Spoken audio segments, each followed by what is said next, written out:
3장입니다. 1절부터 5절까지입니다. 1절의 말씀부터 함께 합독하겠습니다. 그런데 바리새인 중에 니고데모라 하는 사람이 있으니 유대인의 지도자라. 그가 밤에 예수께 와서 이르되 랍비여, 우리가 당신은 하나님께로부터 오신 선생인 줄 아나이다. 하나님이 함께 하시지 아니하시면 당신이 행하시는 이 표적을 아무도 할 수 없음이니이다. 예수께서 대답하여 이르시되 진실로 진실로 내게 이르노니 사람이 거듭나지 아니하면 하나님의 나라를 볼 수 없느니라. 니고데모가 이르되 사람이 늙으면 어떻게 날 수 있사옵나이까? 두 번째 모태에 들어갔다가 날 수 있사옵나이까? 예수께서 대답하시되 진실로 진실로 내게 이르노니 사람이 물과 성령으로 나지 아니하면 하나님의 나라에 들어갈 수 없느니라. 아멘. 예수님과 니고데모라고 하는 주제로 말씀을 드리겠습니다. 사람들은 살면서 때로 이런 고민을 합니다. 내가 어디에서 왔지? 왜 살고 있지? 죽으면 어떻게 되지? 이런 철학적이면서도 종교적인 질문을 끊임없이 하고 살아갑니다. 오늘 이런 구도적인 질문을 가지고 한 사람이 예수님께 나옵니다. 그의 이름이 바로 니고데모라는 사람입니다. C.S. 루이스라고 하는 기독교 작가는 이런 이야기를 합니다. 오늘의 시대가 구도의 정신을 상실했다, 이런 이야기를 합니다. 사람들은 과학이 만들어줬던 그러한 편안함 때문에 영적인 일에, 진리의 일에, 구원받는 일에 무관심한 시대가 되었다, 이런 이야기를 합니다. 오늘 니고데모는 거듭남의 문제를 가지고 예수님을 찾았습니다. 그러면 니고데모는 누구일까? 오늘 1절에 보니까 니고데모는 바리새인입니다. 바리새인은 예수님이 활동하던 그 시대에 유대의 경건주의의 한 분파였습니다. 여기에 속했다라고 하는 것은 가장 경건한 사람이다라고 하는 그러한 표시입니다. 이들은 하나님에 대한 말씀에 열정이 있습니다. 예배, 금식, 구제, 봉사, 타의 추정을 부러워할 정도로 열정이 있었던 사람입니다. 또한 이 니고데모는 바리새인 중에 지도자였다 그랬습니다. 지도자, 밑에 관주에 보시면 산헤드린, 공회원, 이렇게 되어 있습니다. 산헤드린의 공회원은 70명으로 구성이 되어 있습니다. 그 당시에 로마의 치하 속에서도 행정이나 사법이나 입법을 총괄하는 이스라엘의 통치 기구였습니다. 니고데모는 이 공회원 중에 한 사람이었습니다. 또한 10절쯤 보면 니고데모는 이스라엘의 선생이었다 그랬습니다. 선생은 랍비를 뜻합니다. 해박적인 그러한 성경 지식을 가지고 백성을 가리키는 사람입니다. 자, 종합해 보면 니고데모는 유대교 신자입니다. 불신자가 아닙니다. 세상에서 존경받고 신앙의 덕망이 있는 사람이었습니다. 우리가 볼 때 그가 예수님을 찾아올 만한 이유가 전혀 없어 보입니다. 이 정도 되면 천국에 아마 1등으로 도착할 사람이 아마 니고데모였을 겁니다. 그런데 니고데모가 한밤중에 예수님을 찾습니다. 왜 니고데모가 예수님을 찾았을까? 오늘 전체적인 맥락에서 저는 이러한 추측을 해보게 됩니다. 니고데모는 평소에 스스로에게 이런 질문을 했을 겁니다. 나는 세상에 성공한 사람인데 과연 이 성공이 하나님의 나라에서도 동일한 성공으로 평가될 수 있을까? 세상 사람들은 나를 인정하고 존경하는데 하나님의 나라에서 하나님이 과연 나를 인정하실 수 있을까? 유대교의 종교적인 의식이나 전통을 지키면 하나님의 나라에 들어갈 수 있을까? 성경적인 지식, 종교적인 열심, 선한 행위들을 통하여 구원받을 수 있을까? 내가 믿는 유대교가 나의 구원을 보장할 수 있을까? 끊임없는 이러한 질문과 고민과 이런 것들을 하다가 답을 못 찾은 겁니다. 그래서 오늘 예수님을 찾았던 겁니다. 저는 오늘 이 니고데모의 고민이 오늘 저와 여러분의 동일한 고민이 아닌가 생각해 보았습니다. 오늘 밤에 죽으면 천국에 도착할 수 있을까? 주일 성소, 예배, 봉사, 직분 최선을 다해서 감당했는데 이 정도면 천국에 들어갈 수 있을까? 이 시간 여러분 스스로에게 물어보시기를 바랍니다. 나는 거듭난 그리스도인인가? 라고 하는 겁니다. 우리가 아무리 고상하게 예수를 믿어도 이 문제가 해결되지 않으면 하나님의 나라를 볼 수도 없고 들어갈 수도 없는 겁니다. 이 시간 니고데모가 예수님을 찾았던 것처럼 예수님을 찾으시기를 바랍니다. 그리고 구원의 확신을 가지시기를 주님의 이름으로 축복합니다.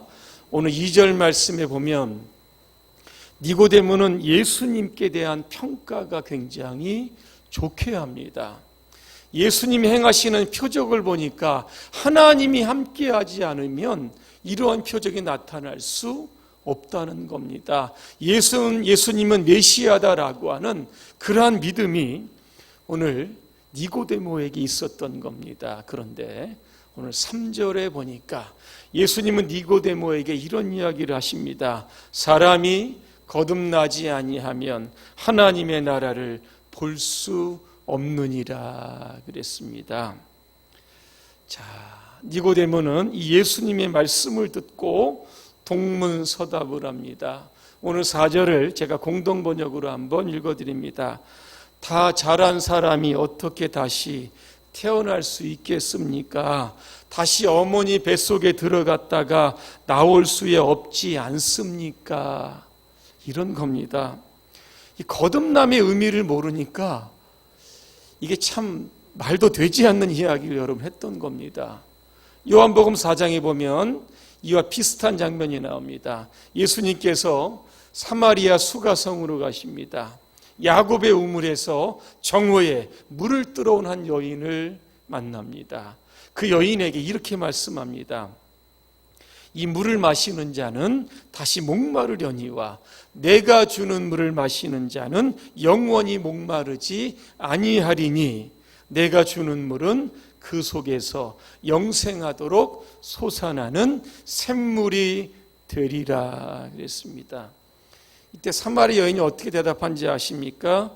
주여 그런 물을 내게 주사 목마르지도 않고 또 여기 물 기르러 오지도 않게 하옵소서 그랬습니다. 왜 이렇게 대화가 잘 안 되고 말이 안 통하는 것일까? 오늘 6절에 그 답이 나왔습니다. 육으로 난 것은 육이요 영으로 난 것은 영이다 그랬습니다. 예수님은 영적인 말씀을 던지시는데 오늘 이 두 사람은 육적인 것으로 이해하려고 하니까 이게 대화가 안 됐던 겁니다. 거듭남 이게 무엇일까? 한자로 이야기하면 중생이고 영어로 이야기하면 다시 태어나는 겁니다. 인간은 육적으로 아담의 후손이었습니다. 그러나 예수 믿고 난 이후에는 영적으로 하나님의 자녀로 다시 태어나는 것, 이게 바로 거듭남이며 중생이라고 하는 겁니다. 이게 자꾸 대화가 안 되고 이 거듭남의 의미를 이해하지 못하자 예수님은 5절에서 또다시 이런 말씀을 니고데모에게 주십니다. 사람이 물과 성령으로 나지 아니하면 하나님의 나라에 들어갈 수 없다 그랬습니다. 여기에 보니까 거듭남의 방법 두 가지가 나옵니다. 하나는 물입니다. 많은 학자들은 이 물을 가리켜서 세례다 이렇게 이야기도 하고 말씀이다 이렇게 이야기도 합니다. 그런데 이 물이라고 하는 것은 회개를 뜻합니다. 자, 구약에 보면 정결 예식이 있습니다. 에스겔 36장 25절을 제가 한번 읽어드립니다. 맑은 물을 너희에게 뿌려서 너희로 정결하게 하되 곧 너희 모든 더러운 것에서와 모든 우상 숭배에서 너희를 정결하게 할 것이며 그랬습니다. 구약의 이스라엘 백성들은 죄를 지으면 가만히 있지 않았습니다. 맑은 물을 떠가지고 제사장에게로 갑니다.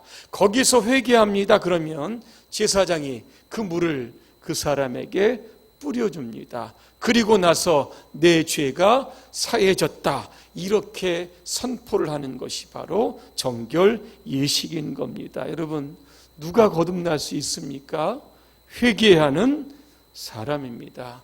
요한일서 1장 9절입니다. 만일 우리가 우리 죄를 자백하면 그는 미쁘시고 이로우사 우리 죄를 사하시며 우리를 모든 불의에서 깨끗하게 하실 것이요 말씀하고 있습니다. 거듭남의 선제 조건은 바로 회개입니다. 자, 또 하나는 성령으로 거듭나야 합니다. 우리가 예수님을 믿으면 우리에게 성령을 선물로 주십니다. 그러면 우리는 그때부터 예수님을 주라고 시인할 수가 있는 겁니다. 고린도전서 12장 3절 하반절입니다. 성령의 인도를 받지 않고는 아무도 예수는 주님이시다라고 고백할 수 없게 하십니다. 이렇게 되어 있습니다. 물과 성령으로 거듭난 하나님의 사람들은 그 안에 성령이 내주하십니다. 그러면서 사람을 근본적으로 변화를 시키는 겁니다. 에스겔 36장 26절부터 27절입니다. 또 새 영을 너희 속에 두고 새 마음을 너희에게 주되 너희 육신에서 굳은 마음을 제거하고 부드러운 마음을 줄 것이며 그랬습니다. 사람이 변하고 새로운 창조가 이루어지는 것은 인간의 노력으로는 불가능합니다. 성령이 임재하고 성령이 내주하셔야만 하는 겁니다. 그래야 굳은 마음이 부드러운 마음이 되고 옛 생각이 새로운 생각, 영적인 생각을 하게 되는 겁니다. 오늘 본문에 보면 3절부터 5절까지 보면 너 거듭나야 한다. 너 거듭나야 한다고 3번이나 예수님은 강조하고 있습니다. 이 영어의 단어에 보면 must라고 하는 단어를 사용을 합니다. 이 must라고 하는 것은 의무, 필요, 때로는 강요의 뜻이 있습니다. 이 단어의 뜻을 보니까 이겁니다. 반드시 뭐뭐 해야 한다는 겁니다. 거듭남은 선택의 문제가 아니라 필수의 문제입니다. 신앙생활하는 사람들에게 있어서 필수라고 하는 것은 꼭 거듭나야 된다라고 하는 뜻을 담겨져 있습니다. 예전에 청교도들은 이런 방식으로 전도를 했다고 합니다. 사람이 2번 태어나면 1번 죽고 1번 태어나면 2번 죽습니다. 여러분 하실 수 있으시겠습니까? 한번 따라해 보시겠습니다. 사람이 2번 태어나면 1번만 죽고 1번만 태어나면 2번 죽습니다. 자, 여러분 한번 해보겠습니다. 시작.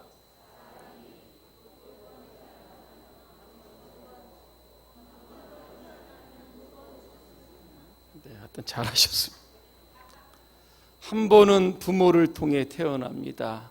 그리고 또 한 번은 영적으로 태어나야 하는 겁니다. 그러면 육신은 죽습니다. 그러나 우리의 영혼은 영원히 삽니다. 그래서 한 번만 죽습니다. 그러나 한 번만 태어나면 두 번 죽습니다.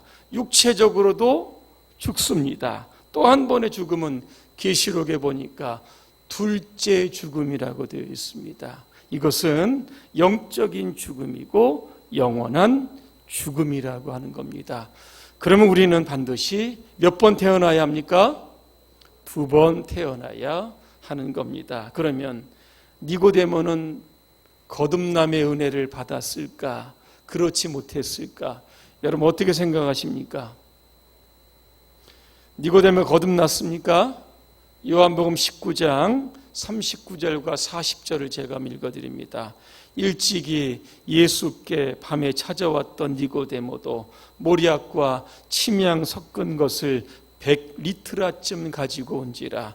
이에 예수의 시체를 가져다가 유대인의 장례법대로 그 향품과 함께 세마포로 쌌더라 그랬습니다. 산헤드린 공회원, 사실 이 공회에서 예수를 십자가에 못 박으라고 얘기했던 곳이 바로 여기입니다. 그런데 그 죽은 예수를 오늘 니고데모가 장례를 치릅니다. 출교당할지도 모르고 핍박당할지도 모르고 누군가에 의해서 죽을지도 모릅니다. 그럼에도 니고데모가 주님의 장례를 치루었다는 것은 그가 그 밤에 예수님을 만나고 거듭났다라고 하는 명확한 증거일 수 있습니다. 결론입니다. 여러분 여행 좋아하시죠? 여행을 떠나려고 하면 많은 것들을 준비해야 합니다. 여행이 길어질수록 가방도 커야 합니다. 자, 여행을 준비할 때 가장 중요한 두 가지가 있습니다. 하나는 뭐죠? 비행기 티켓. 또 하나는 여권입니다. 다른 게 다 준비가 돼도 이거 준비되지 않으면 비행기 못 합니다. 지난 월요일 저녁에 그 서성재 집사님 오늘도 기도하셨는데 제가 저녁 10시쯤에 한번 방문하게 됩니다. 요양병원 중환자실에 계시는데 산소호흡기를 이렇게 끼고 계십니다. 눈은 뜨셨지만 의식이 없습니다. 숨만 거칠게 쉬었습니다. 연세가 보니까 83세입니다. 제가 그분의 손을 잡고 이름을 아무리 불러도 대답이 없습니다. 오늘 저와 여러분의 삶에 불현듯 아무것도 할 수 없는 때가 옵니다. 들을 수도 없고 볼 수도 없고 손가락 하나 까딱하지 못 때가 온다라고 하는 겁니다. 그때 가서 이 거듭남을 과연 준비할 수 있을까? 저는 그런 생각을 해보았습니다. 거듭남의 은혜 뒤로 미룰 수 없는 겁니다. 오늘 지금 이 시간에 해결하지 않게 된다라고 하면 우리가 아무것도 할 수 없을 때 우리는 후회하게 될 겁니다.